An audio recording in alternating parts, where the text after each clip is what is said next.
right. We're live again. Welcome, everyone, to episode 8. Because we had to redo 7. That's right. We had to redo 7, so we're at episode 8. And we've got a very special episode for you guys today because we are going to see the Carnage... Chaos and Carnage tour. Whoa. So if you don't know the Chaos and Carnage tour, it's got a shitload of cool bands on it. 7 bands, man. Doors open at 4 in the afternoon. Yeah, it's going to be wild. And so, you know, bands like Carnifex and Cattle Decapitation, which I'm super stoked to see again. And then Vitriol, which we've seen, which is amazing. And a smattering of some interesting newer bands, I think. Yes, right? we got some. It's all over the place. This whole tour has a ton of different groups. Rivers of Nile, which I'm really excited to see. Yeah. Face Yourself, Humanity's Last Breath. It's going to be. And then a wonderful little band called the Zenith Passage, which, when I checked that name out, I just was like, holy crap, that's probably the most excited I am to see of. They are, talk about tech death. I mean, if you want to talk about a subgenre and really have a clarified definition, I would say that they are really kind of what that embodies. I just have to see them do it live. Because they are just so fast. It's insane. So clean. So what we're doing, there's 7 bands. We're going to look at 4 of them today. And then we go to the show on the 16th. Yeah. And when we come back, probably episode 9, will be a recap. And I have a feeling that some of the bands that we did not highlight on this preview, we will visit then. Indeed. And maybe talk about some of the amazingness. And so, the pairing, as we do, Redwood Empire came out in 2017. So Redwoods, we're talking about Northern California. I love the artwork on it. It's pretty cool. It's very, very, very kind of local hippie. Check out the artwork on this. I'll put a picture up for you. This one's called the Lost Monarch, which is in the Valley of the Titan, or the group of Titans. It's a 320-foot redwood that's 26 feet in diameter. So this is a blend. One of the main bands we're going to see is Cattle Decapitation. They're from California, and they basically think humanity sucks, and they're all about the planet. And that's what really, I would say that this whiskey company thinks that humans suck because they're the ones buying their whiskey. But this is a blend. It's a 45% rye and 55% rye, 45% bourbon, which is a high rye bourbon. A range between 3 and 14-year-old whiskeys, both the rye and 3 bourbon. and 14. Huh. So since this came out in 2017, you can probably guess that the 3-4 year stuff is theirs, and then the older stuff is things that they've sourced. And over time, they're obviously going to have their own product. I don't know if it's an MGP out of Indiana, or you're going to be seeing it's from different local areas. But considering they're very sustainably sourced, probably something a little more local. Every bottle they sell, they plant a tree, and I saw the other day that they're up to like 1.7 million trees planted. So do your work, bro. In tribute to Cattle Decapitation and the trying to save the planet, I thought that this was a nice little homage to be paid. Very cool. It's newer. I haven't had very much out of it. I think I got it last week, so it still hasn't oxidized fully, but I think it's got a good flavor. It does have a good flavor, and you know what? It reminds me of that local distillery here that I was telling you about. Bullock. Yeah. Which I have 2 of theirs. Did you dive into them yet? Oh yeah. So there's definitely there's the two whiskey drinkers I found as far as people who keep stuff at home. There's the people who buy stuff and just it ends up sitting on the shelf unopened and people are like displaying it like it's artwork. Yeah. And there's those people who just basically as soon as they get it, I could get $1,000 bottle and plan on saving it for a special occasion, but before that special occasion happens, I'm going to open it and try it for more than one reason. One, I'm greedy son of a bitch. 2, I also understand science. Yeah.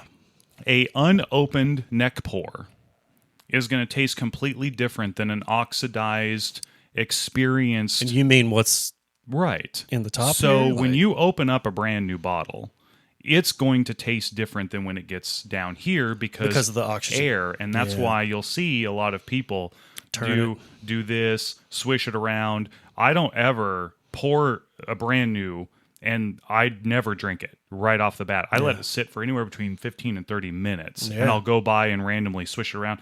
Air. Now, I don't want this to be left open. Sure. But once you get a Once little the air, air in gets there, in there. it starts help with the maturing process. Does the magic. And there's many bottles I've had that from here to here, I'm like, meh, it's good. Yeah. Down here, I'm like, I'm buying another bottle. Yeah. Because You know what? It makes sense. I've done that. Yeah. all of a sudden, you're like, ooh, mature. Yeah. I mean, it's no different than that person who you're like, you see them when they're 12, 14, you're like, man, you're an ugly fucking kid.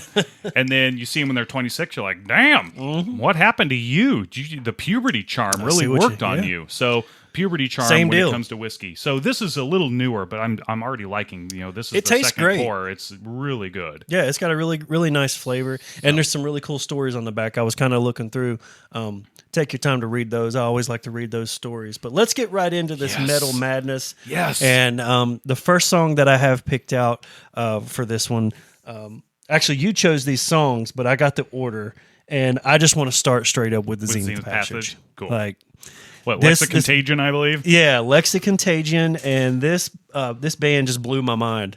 Yeah. You know, it's like you sent me some of it, and I turned it on. I was just like, oh, whoa, dude. So I like the term for these guys is staccato. Oh, they're definitely staccato. Like, And the control that they have in their hand, the precision, it's pretty crazy, dude. I would love to see you play this. I don't know, man. I don't know if I have that kind of skill. I mean, I give it a shot, but jeez. That's insanity, dude. Yeah, I'm excited to see them live. I wonder, have you seen their lineup? Do they have like traditional 2 guitars, 1 guitar, singer? No, I have not. Because I'd be interested to see if there's a guy playing guitar and singing this. Right, because that's a lot to have to deal with. Yeah, dude, that's crazy shit. Like Kyle and those guys from Vitriol do that. I don't know how they do it. I don't either. Because one's the bassist, one's the guitarist, and they're going mad. They're fucking going crazy, and that's what I'm really stoked to see. I want to see if this band has a singer who just sings, or if there's a guy. If you know, put it Let in us the know. comments. Yeah, check out the comments. Again, I'm going to say it again. Someone put something in the comments. Ooh. Love that, dude. Yeah, those little triplets in there. Anybody can chug, but can you throw a random ass triplet? Right. That clean? And they do. They get me, dude. Yeah. So as far as their tuning, we were talking about that a couple episodes ago. They're not dropping down super low. It doesn't seem like it. No, I can't hear anything that's overtly low. I mean, if anything, I would say probably a D standard. Okay. I do like the It could atmospheric be slightly transition. lower, but I don't think so. That's beautiful. The choice of effects on top of that, and there's almost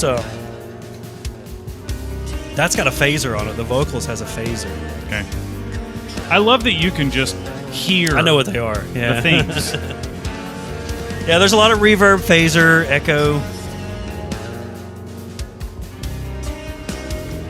But it's subtle. And then the bass player is just going nuts, man. Just having a good old time. Just having himself a blast. Great lead work. If you heard this first and not the beginning, it'd be an interesting, like, Yeah.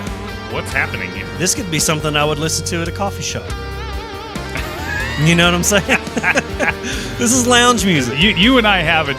Yeah, I think you and I would look at a coffee shop differently than the average coffee shop goer. Yeah.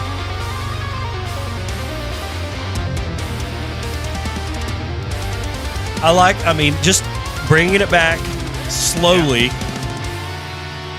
And we're back. Dude. They're literally like taking jackhammers and... Yeah. You know what I mean? This is what we were talking about. The vocals as another instrument type thing.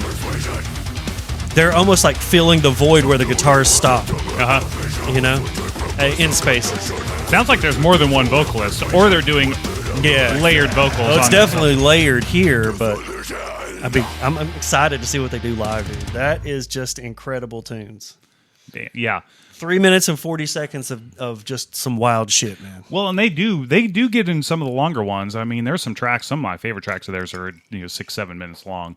And I know for the sake of the channel and also for your ADHD attention span, try to keep that a little on the shorter side. But yeah, man, those guys, I'm really excited to see them. I was really excited. That was one of the bands where I found their third album, and then you go back and you research.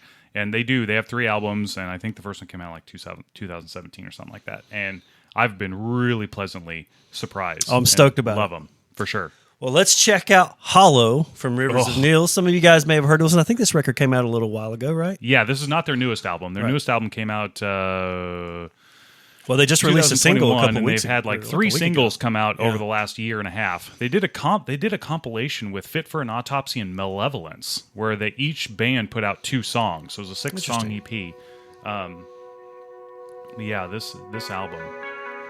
I enjoy this song. I liked it whenever I listened to it. It's good. And as a musician, which I would never claim to be one. I played saxophone from 5th grade to senior in high school, and they incorporate saxophone in some of their songs, which I think is amazing. Yeah, that's quite interesting. Yeah, saxophone and metal. It's great. Yeah, I don't think I've ever heard that. Check out Silent Life. Okay. It's on this album, and I love it. But I didn't figure that this was the time. Oh, it could have been. It could have been. Who cares?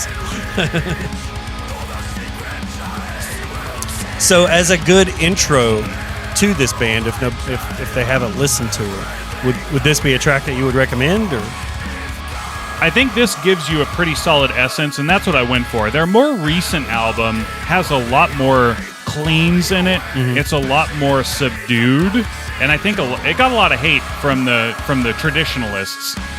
But this album, I would say, is definitely. I think this album is the one that has "Where the Owls Know My Name," and I think that's probably one of their most popular across the. But they have another album, and I can't remember the name of the album. Sand Baptism is another just stellar song. It gives you the essence of them as a whole as a band, and I think that you're gonna find some really good shit from them. Well, it's sounding really great right now. Like it's not like this song in particular is not like a constant beatdown. Like it's given us a little something to kind of chew on a little bit. Right. And it's funny. One of their music videos. They're all dressed in like 1970s polyester, like they're in like a disco. Got the chest hair out and the diamond or the gold medallion in the chest hair. Nice. And the visual does not match, and I like that clean sing in the background. It just the guy's got a great voice. Absolutely, got a nice set of pipes for sure. It's good chaos underneath it. Absolutely. Super killer drummer, man. Yeah, he gets some, for sure. It's another tech death band, and that's what I love about this show we're going to go to. You have classic death metal with Vitriol. Mm-hmm. You have tech death. You have grindcore with grindcore into tech death with cattle decapitation, and then a couple of really great deathcore bands. So it's a real awesome blend, and this is a blend. Yeah. Dude, your pairing is stellar. I mean, it's stupid shit like that just makes me happy. Yeah, you gotta love it.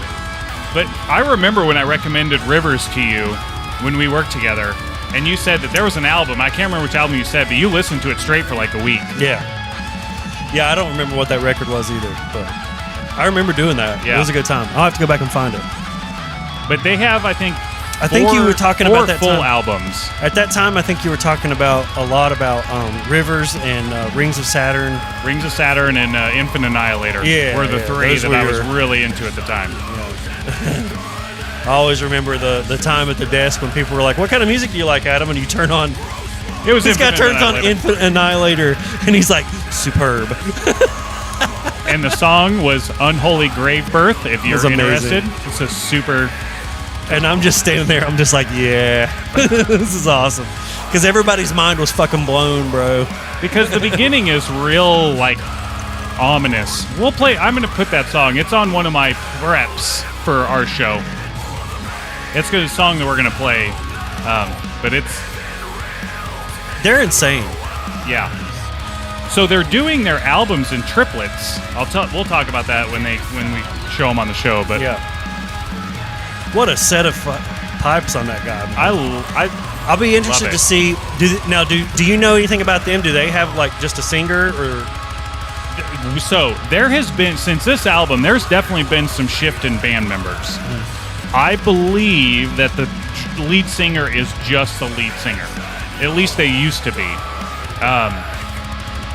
So we'll see what the change has happened. I know that there was some shift over, and I didn't keep up with the drama. I just like the music. Yeah. It's a thing, because when you have 4, 5, 6 people, married essentially to create, it's hard to keep them all on the same page. Well, and you said the word I think is the most profound there is create. You have a bunch of artists, and artists are so unique and individual, and try to get that to meld not only on the finished product, but then in reality and life on the daily. Super hard. The ending of that song was fucking tits, dude. So here, I guess the best example I have to that on, would be Sebastian Bach. I mean, hair metal, Skid Row. Indeed. But, I mean, I thought they were a pretty good hair band back in the day, but he is such a fucking dick. And you got such great artistry, and then he just ruins it. And they had there was that, Supergroup TV show for a while? Fist. Yeah, is that what it was? Yeah, that was the band. Okay, it was, him, Ted Nugent, one of the guys from Biohazard. I just remember, Scott Ian. I just remember him going, we're called Fist.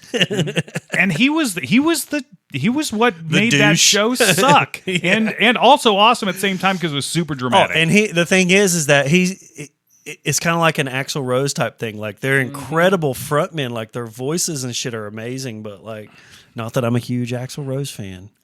But as a human, I definitely don't like the guy. No, he's a giant douche canoe. Yeah. But he was a great artist. Yeah. I think you can They made incredible music. You can objectively say that he was a good artist if you like his stuff or not. Sure. Now, there was a Twitter post where this girl's showing a picture of Axl in the day, 91, 94. She's like, I'd love to get a guy like this. And then modern day Axl pops up and he's like, hi. And she's like, nope. And she says, that is literally me. 30 years ago, dude. Right. Now your scrotum's down to your knees. No one cares. Alrighty then. How about some more destructive, nonsensical metal that we love so much? How about this song is called Aphotic Dude, cattle decapitation. Cattle decapitation. Fuck. Just insane, dude.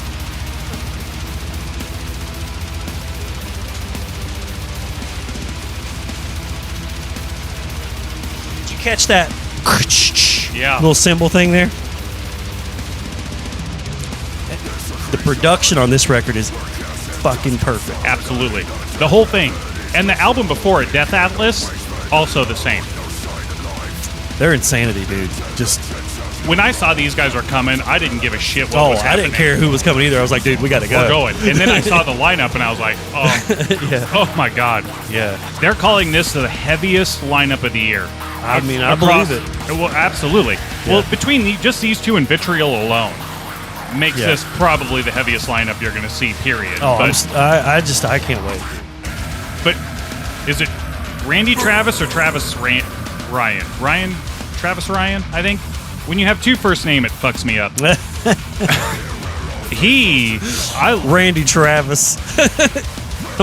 Country singer. Right. That's funny. Shit kickers. Digging up bones.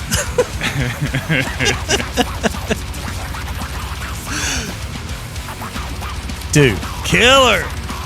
This guy plays funky looking guitars. Wait till you see their main guitar player. Like, I remember seeing them with Cannibal Corpse in Huntington, and he had this weird, it was just a weird shape. It was like not your traditional death metal shape, like with the points, and or it wasn't like a Les Paul shape, or what, it looked like an amoeba? Wasn't like a flying. Yeah, it did. It fucking did, dude.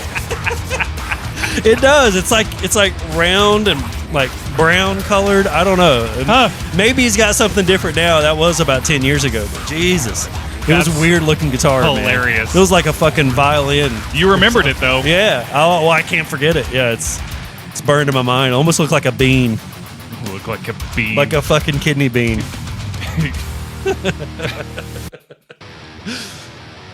This is a good pour, man. These guys. This Yeah, they're doing a good job. $38. Yeah, they're doing a real good job. Yeah, not bad at all. They have a couple other ones like the Grizzly, and there's a couple of single barrels that I'm going to get, and they're in the $60 area, which I can only imagine if they're that I'm on my list for sure. Because I only have 52 bottles of whiskey right now. I don't probably need a couple more. No, sure. You know, whenever I was in Florida the last weekend or whenever it was, there was a whiskey down there. I think I sent you a picture of it. Yeah. Chicken cock. I actually read a review about We should try to find some chicken cock. I just like saying that. I mean, as one should. It's hilarious. I just happened to be walking by, you know, as you do, like you're just perusing, and all of a sudden, boom! There's this gigantic chicken cock bourbon. I mean, one hopes that you describe it as giant. Fucking pun master, dude. Dude, it's one of my favorite things of all time. It's the lowest grade of humor, and I find it massively entertaining. Yeah, no doubt.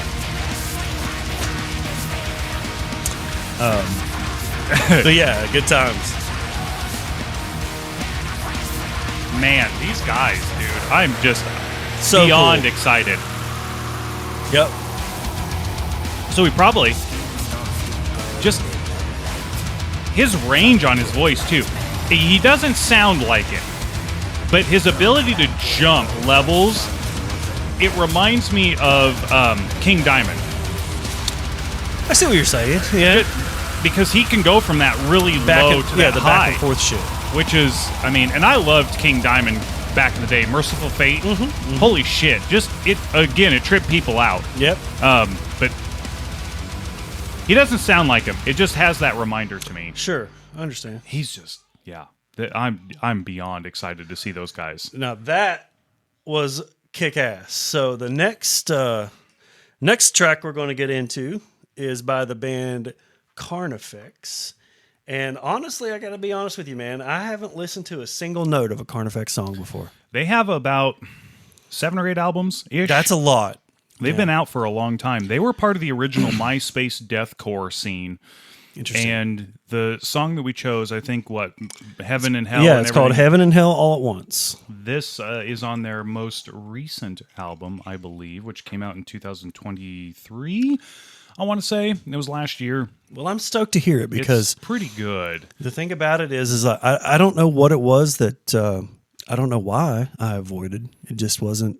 It didn't hit you. I never heard any to even hit it. You know what I Right. mean? Like, Well, and that's the thing is, there's just so much music. I was thinking about that the other day. How So saturated, much music. how saturated the world is with great music. It's hard to catch them all. You know what I mean? A little more. Sure.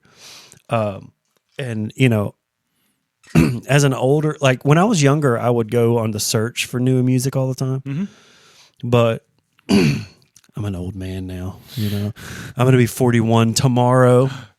That's right. Yeah. Happy birthday, man. Yeah, 41 tomorrow, You're- and I find myself just, you know, occasionally just dropping back to the old shit that I know is comforting. Well, there's something nostalgic about that. And when Yeah. you get to an age where the term nostalgia actually It matters. has meaning, Yeah, it makes right. sense. It does. I mean, I've been in my 40s now. I'm halfway through, and there is a little thing called midlife. Midlife crisis is a fucking real thing, and it sucks. But at the same time, if you learn to embrace it, and you can go back and see those things that because you said your metal journey started when you were 8 years old. Yeah, You know, if you can go back and say those things when you were pre-teen, teen, I mean, wow, what a journey. You And know, it's funny, I saw some pictures of me playing live that were from about 15 years ago.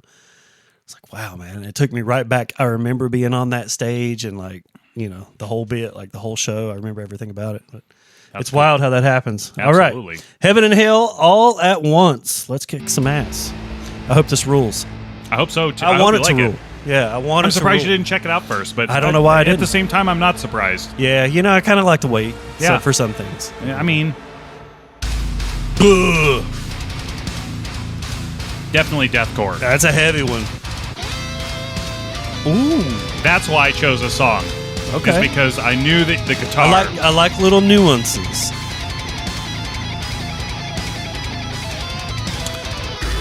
Okay. Little 808 drop there. Yeah.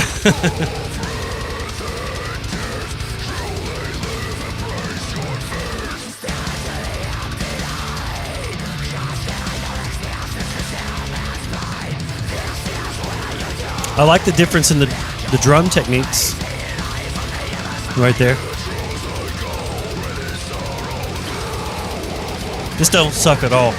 No. It's good. I like it.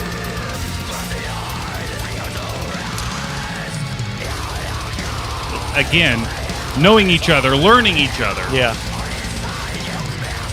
They have a huge discography, and this is not my favorite band, but there's definitely a solid 15, 20 songs that I'm like, oh yeah. And Yeah. It's breakdowns. It's a lot of breakdowns, And right? yes. I'm a sucker for a good breakdown on occasion. Yeah. You know what I mean? I live for them, Yeah. but I can see how can be overdone, Yeah. overplayed. It seems Well, like it's just super popular. scripted. Yeah, it was really popular. Probably 10, like I said, 10, 15 years ago. A lot of bands were just like breakdown bands, Right. And you can rattle them off if you really think about it. You Sure. know? There's a lot of. Everybody was breakdowns. That's what. It took the world by storm in the did. mid 2000s. Well, it's called the MySpace era. That's Yeah. what they did. That's what it was. did it. So And this now- band was around back then. Yeah, I think 2007. I think is their first right album. on. Yeah. So That's when Let the Guilty Hang was getting like up there. Yeah. And we did the breakdowns too. Yeah, like you said, it was popular. Yeah. And it drew people in. it did, man. The anticipation to build up, and then slow it down and slam the shit out of you. Yeah. It's the wrestling equivalent of a suplex. And we had a few of those, and it wasn't always like my favorite thing to do, but I had a lot of fun watching the crowd reaction. Because it was always really easy for me. Like, there's really not a whole lot of technicality in just like thinking about your pattern of notes of your open note, because that's what you're doing. Dun, dun, dun. So no real technical thought process. So like you could really focus on the crowd. Sure. And they loved it, man. Well, but as an artist, for some artists, is that not? Yeah, you want to get your crowd moving. That's Right. that's where your energy comes from, Now, I've been a part of crowds that stand there like I'm sitting right here with their arms crossed, and I've seen crowds that are fighting ninjas that just come Yeah. down from the middle of nowhere. And I love it all, man. Like I always, like I said, I've always had that rule. I may have said this before on here, but 5 or 5,000, I'm giving them my fucking best show I got. And that's and a that true was artist. always what I did. Right Yeah. there. Good guitar solo, which is, man, I love a good guitar solo. This reminds me a little bit of Acacia Strain, this piece right here. Which, when you told me Wormwood, Yeah. which is a fantastic It's- yeah. album. Fucking That's beat like down. early deathcore, and it's a Yep. great album. I feel like they sort of pioneered the genre in a way. They did. They are up there. They were like the Art- band that kind of got like the most. I don't want to say the most popular just because I listened to them, but it's what I heard and heard more often. I would say, absolutely. and actually saw their tours. I went to their early tours, like the tour for the Continent record and stuff like Okay. that. Dude, we could totally fucking go off on. I loved Acacia Strain for a Well, while. let's listen. They dropped a new album last year, and it was Yeah. okay. Yeah. Honestly, it wasn't my favorite of theirs. I think Wormwood. I don't is think their anything best can album. top Wormwood. That is a fantastic album. And if you want to talk breakdown, It's perfect. What is it? Nuclear Assault Yeah. is the song, and That's that just all it whole is. song Dun, is nothing but a dun, dun. yeah. You have a whole note that progressively gets slower Oh. the whole damn song, and it is primo. Used to play Call of Duty listening to that record. It's a great marriage, Yeah. for sure. Let's listen to something that makes you want to kill people. And let's do it. Yeah. Guys, Dude. episode 8, That was That's the preview. the preview of the Carnage tour, man. I can't wait to go to that show. So we're gonna flip the script next time, where we'll do not we'll be focusing on the post before we do a metal new record drop. That's right. We're going to talk about this record first, so stay tuned for episode 9, and we will talk about the review of the Carnage and Chaos and Carnage tour. I get those words backwards. Doesn't matter. Doesn't matter. It's going to kick some fucking ass. It's going to be brutal. All right. We'll see you guys next time. Peace out.